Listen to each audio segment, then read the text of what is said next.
നമ്മുടെ ഇടതുപക്ഷത്തു നിന്ന്, പ്രത്യേകിച്ച് CPM-ൽ നിന്ന് കേന്ദ്ര സർക്കാരിന്റെ പോളിസികളെ, പ്രത്യേകിച്ച് വിദ്യാഭ്യാസ രംഗത്തുള്ള പോളിസികളെയൊക്കെ നഖശിഖാന്തം വിമർശിക്കുന്ന, എതിർക്കുന്ന കേരളത്തിലെ ഏറ്റവും പ്രധാനപ്പെട്ട രാജ്യസഭാ അംഗമാണ് ശ്രീ ജോൺ ബ്രിട്ടാസ്. എന്നെ പൊക്കി പറഞ്ഞ് സോപ്പിടാനുള്ള പരിപാടിയാ കള്ളന്മാര്.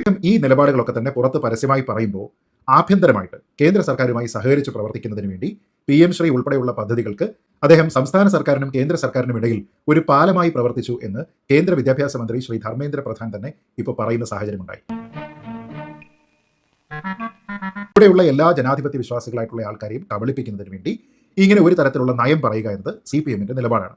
എന്നിട്ട് കേന്ദ്ര സർക്കാരിന്റെ അടുത്ത് പോകുന്ന സമയത്ത് ആ നയത്തിൽ ആവശ്യത്തിലധികം വെള്ളം ചേർത്ത് കേന്ദ്ര സർക്കാരിന്റെ ഭാഗത്ത് നിന്ന് എന്തെങ്കിലും ആനുകൂല്യം കിട്ടുമെങ്കിൽ അത് നേടിയെടുക്കുന്നതിന് വേണ്ടി ഒരു ഉളുപ്പുമില്ലാതെ സ്വന്തം നയത്തിനെ വിൽക്കുക എന്നുള്ള ഒരു പരിപാടിയാണ് ഇവർ ചെയ്യുന്നത്. എന്ത് ചെയ്യാനാടാ, ഞാൻ ഇങ്ങനൊരു ദുരന്തനായി പോയി. PM ശ്രീ എന്നതാണ് ഇവിടെ സംസ്ഥാന സർക്കാരിനെ സംബന്ധിച്ചിടത്തോളം ഏറ്റവും വലിയ വിമർശനത്തിന് കാരണമായത്.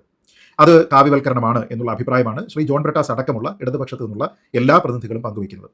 എന്റെ മാനം കെടുത്താൻ വേണ്ടി കച്ചകെട്ടി ഇറങ്ങിയിരിക്കുകയാണ്. അവർ പറയുന്നത് PM ശ്രീ എന്ന് പറയുന്നത് കാവ്യവൽക്കരണമാണ്, വിദ്യാഭ്യാസ രംഗത്ത് BJP-യുടെ RSSന്റെ അജണ്ട അടിച്ചേൽപ്പിക്കുന്നതിനുള്ള ശ്രമമാണ്, അത് വന്നു കഴിഞ്ഞാൽ കേന്ദ്ര സർക്കാർ പറയുന്ന സിലബസ് മാത്രമേ ഇവിടെ നടപ്പാക്കാനായിട്ട് കഴിയുകയുള്ളൂ, സംസ്ഥാന സർക്കാരിന് സിലബസ് നിർണ്ണയത്തിലുള്ള അവകാശം നഷ്ടപ്പെടും, അങ്ങനെ സമഗ്രമായിട്ട് വിദ്യാഭ്യാസത്തിനെ ഹൈജാക്ക് ചെയ്തുകൊണ്ട് പോവുക എന്നുള്ള RSSന്റെ ഒരു പ്ലാനാണിത്. ആ പ്ലാനിന് നമ്മൾ വഴങ്ങാൻ പോകുന്നില്ല എന്നൊക്കെ പറഞ്ഞാണ് ഇതുവരെ ഇവർ PM ശ്രീയെ എതിർത്തിരുന്നത്. പക്ഷേ പൊടുന്നനെ നമ്മൾ അറിയുന്നത് നമ്മുടെ സർക്കാർ നൈസായിട്ട് ഡൽഹിയിൽ പോയി ഈ PM ശ്രീയുടെ മെമ്മോറാണ്ടം ഓഫ് അണ്ടർസ്റ്റാൻഡിംഗ് ധാരണാപത്രം ഒപ്പിട്ടിട്ട് വന്നു എന്നാണ്.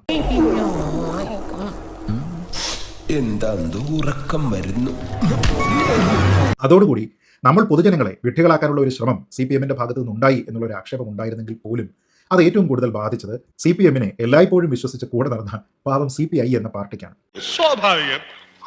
സത്യത്തിൽ പെട്ടുപോയത് നമ്മുടെ CPM ആണ്, സംസ്ഥാന സർക്കാരാണ്. എല്ലാ കാര്യത്തിനും RSSനെ എതിർക്കുന്ന, സംഖ്യവൽക്കരണത്തിനെ എതിർക്കുന്ന പാവം V ശിവൻകുട്ടിയാണ്, പിണറായി വിജയനാണ്. എന്നാൽ PM ശ്രീ ഒപ്പിട്ടെങ്കിൽ മാത്രമേ ഇവിടെ ഈ സമഗ്ര ശിക്ഷാ അഭിയാനുമായി ബന്ധപ്പെട്ട് ഇംപ്ലിമെന്റേഷന്റെ കുറേയധികം പണം കിട്ടുകയുള്ളൂ എന്നുള്ള ഒരു കണ്ടീഷൻ ഉണ്ടായപ്പോൾ നമ്മുടെ കയ്യിൽ എന്തായാലും പണമില്ല, അതുകൊണ്ട് ആ പണം നേടിയെടുക്കണം എന്നതിന്റെ അടിസ്ഥാനത്തിലാണ് CPI-യോട് പോലും പറയാതെ രഹസ്യമായിട്ട് പോയി ഒപ്പിടാനായിട്ട് നോക്കിയത്. എന്നിട്ട് അവസാനം എന്ത് സംഭവിച്ചു? അത് നാട്ടിൽ മുഴുവൻ പാട്ടായപ്പോൾ ആകെ ചമ്മി നാറി എന്ന് പറയാം.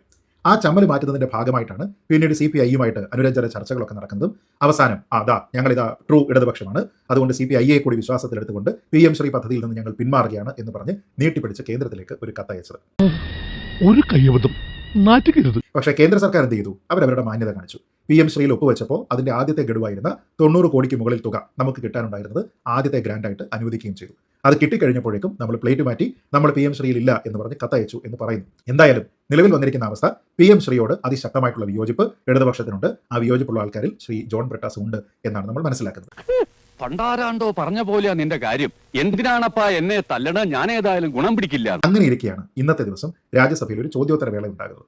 അവിടെ ഇടതുപക്ഷത്തിന്റെ ഗംഭീരനായിട്ടുള്ള MP ആയ ശ്രീ ജോൺ ബ്രിട്ടാസ് എണീറ്റ് നിന്ന് നമ്മുടെ കേന്ദ്ര വിദ്യാഭ്യാസ മന്ത്രി ശ്രീ ധർമ്മേന്ദ്ര പ്രധാനോട് ഒരു ചോദ്യം ചോദിക്കുന്നു. കേരള സർക്കാരിന് അർഹതപ്പെട്ടിരിക്കുന്ന പണം കിട്ടുന്നില്ല, അത് എന്തുകൊണ്ട് കിട്ടുന്നില്ല, അത് എന്തുകൊണ്ട് തരുന്നില്ല, നിങ്ങൾ എന്തിനാണ് ഞങ്ങളോട് ഇങ്ങനെ വിവേചനം കാട്ടുന്നത്, BJP ഭരിക്കുന്ന സംസ്ഥാനങ്ങളല്ലാത്ത സംസ്ഥാനങ്ങളോട് ഈ രീതിയിലുള്ള വിവേചനം കാണിക്കുന്നത് എന്താണ് എന്നുള്ള CPM-ന്റെ പതിവ് പോളിസിയുമായി ചേർന്ന് നിൽക്കുന്ന ഒരു ചോദ്യം അദ്ദേഹം ഒന്ന് കാച്ചി. പക്ഷെ അതിനുശേഷം ശ്രീ ധർമ്മേന്ദ്ര പ്രധാൻ ഒരടി അടിച്ചു. ആ അടിയാണ് ഇരുത്തം വന്ന ഒരു അടിയായി മാറിയത്. ഇതുവരെ CPM പറഞ്ഞിരുന്ന കാപട്യങ്ങൾ എന്തൊക്കെയാണ് എന്നും CPM-ന്റെ ഇരട്ടത്താപ്പ് എന്താണ് എന്നും വ്യക്തമായി തുറന്നു കാട്ടുന്ന ഒരു പ്രസ്താവന.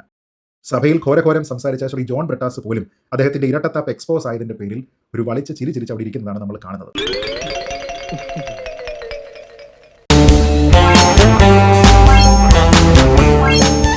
PM ശ്രീ വിഷയത്തിൽ സംസ്ഥാന സർക്കാരിനോട് മീഡിയേറ്റ് ചെയ്തത് ജോൺ ബ്രിട്ടാസ് ആണ് എന്ന് അദ്ദേഹം അസന്നിഗ്ധമായിട്ട് ഒരു കാച്ചി. അതുകൊണ്ട് ശ്രീ ജോൺ ബ്രിട്ടാസിനോട് ഞങ്ങൾ എന്നും നന്ദിയുള്ളവരായിരിക്കും എന്നും ശ്രീ ധർമ്മേന്ദ്ര പ്രധാൻ പറഞ്ഞു. ഇത് കേട്ട് ഇളിഭ്യനായിട്ടാണ് അവിടെ ശ്രീ ജോൺ ബ്രിട്ടാസ് ഇരിക്കുന്ന കാഴ്ച നമ്മൾ കാണുന്നത്. വല്ല കാര്യമുണ്ടോ? എന്തിനാണ് ഇങ്ങനെ ഇല്ലാന്ന് നടക്കണേ? അതിനുശേഷം ഒരു സപ്ലിമെന്ററി ചോദ്യം കൂടി ശ്രീ ജോൺ ബ്രിട്ടാസിന് ഉണ്ടായിരുന്നു. താൻ ഒരു പാലമായി പ്രവർത്തിച്ചില്ല എന്നൊന്നും അദ്ദേഹം പറഞ്ഞില്ല. PM ശ്രീയുമായി ബന്ധപ്പെട്ടിട്ടല്ല തന്റെ ഇടപെടൽ ഉണ്ടായത് എന്ന് അദ്ദേഹം പറഞ്ഞില്ല. പകരം അദ്ദേഹം ചോദിച്ച ഒരൊറ്റ ചോദ്യം മാത്രമാണ്, ഞങ്ങൾക്ക് കിട്ടാനുള്ള പണം എന്ന് നിങ്ങൾ തരും എന്ന് ചോദിച്ചു. അപ്പോൾ കേന്ദ്രമന്ത്രി പറഞ്ഞത് നിങ്ങൾക്ക് കിട്ടാൻ, അതായത് കേരളത്തിന് അനുവദിക്കേണ്ടത് ഏതാണ്ട് 452 കോടി രൂപയാണ്. അതിൽ ഈ നാഷണൽ എഡ്യൂക്കേഷൻ പോളിസിയുടെ ഭാഗമായിട്ടുള്ള എല്ലാ കണ്ടീഷനുകളും നിങ്ങൾ എപ്പോൾ ഒപ്പുവെക്കാനായിട്ട് തയ്യാറാകുന്നോ ആ സമയത്ത് 1 രൂപ ബാക്കിയില്ലാതെ നിങ്ങൾക്കുള്ള 452 കോടി രൂപയും കേന്ദ്രം റിലീസ് ചെയ്യും എന്നാണ് പറഞ്ഞിരിക്കുന്നത്.